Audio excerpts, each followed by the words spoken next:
Joining me now, Victorian Upper House Leader David Davis. David, what did you make of today's inquiry evidence?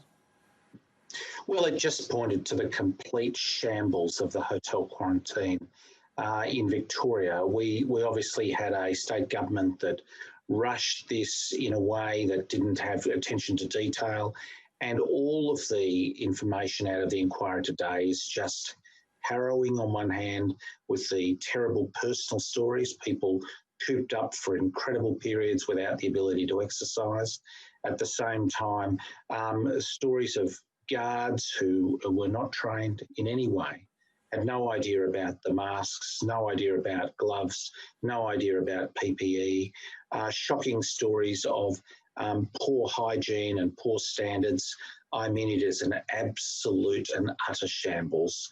It's reinforcing, I think, the view by so many that Daniel Andrews has dropped the ball here, completely dropped the ball, and that's let that terrible bug, the terrible virus escape out of quarantine, entirely Victoria's fault. Rejected the ADF, rejected proper controls from the police, and then have allowed security guards who weren't trained. I mean, in some cases, it's not the fault of these guards. They were just not given the information. They're not given the proper training. You can't expect them to know these things without actually providing them with the background and the training. I mean, the stories, I think, are quite harrowing. I think people are very shocked with what they've heard today.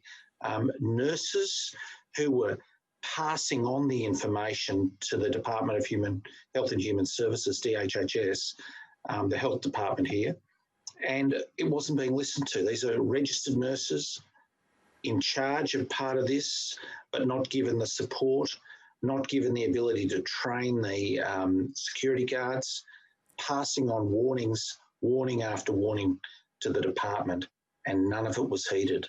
I mean, it's just a shambolic story. Shocking.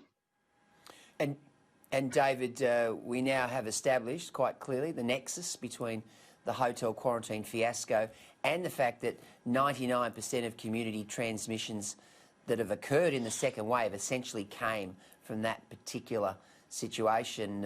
What has Andrews been trying to say this week to at least defend his government? Well, he just dodges and weaves. He seeks to deflect any questions to say, oh, well, there's an inquiry. I'm not going to answer anything here. Of course he knows the answers. Of course he does. We all know he does. We all know that he's lying. He's lying about the ADF. We've known this for some time. He knew. He won't answer. It's embarrassing. And I can understand him being embarrassed. But this is far beyond the embarrassment of an MP or a Premier or whatever. This has done tremendous damage. Deaths have occurred on a large scale in Victoria. And, we've seen huge damage to our economy.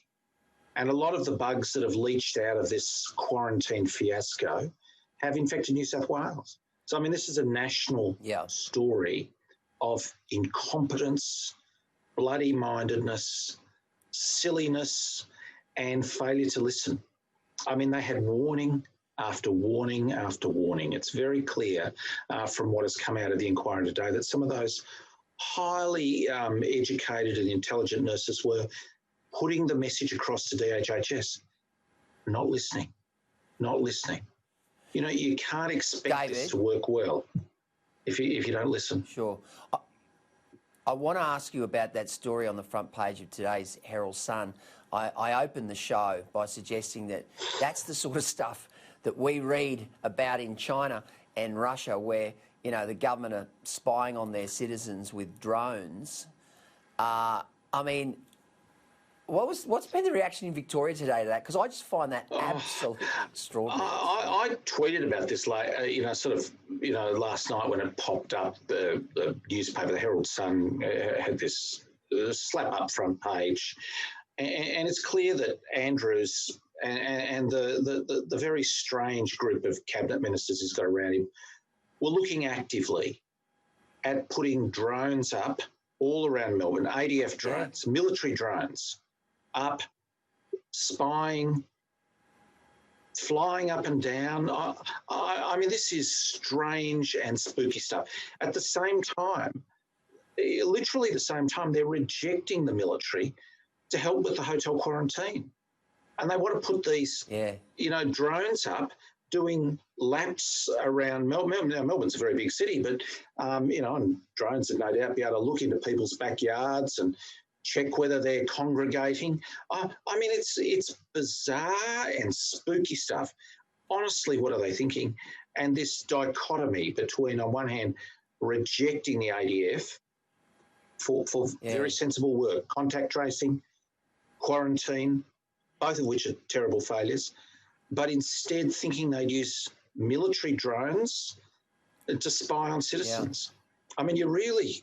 Unbelievable. It almost just defies logic. It's just... Well, it took the ADF... It's got an authoritarian feel about it. Authoritarian. Chairman Dan, I mean, he's living up to his nickname. It actually took the ADF, David. They actually had to say to him, no, we don't want any part of that.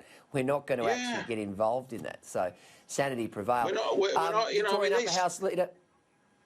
Yeah, go on. Well, these drones are amazing now. I mean, no doubt about that. I mean, they can be used for military purposes, but why on earth you'd want to turn them on your own citizens? Give me a break. Yeah, crazy stuff.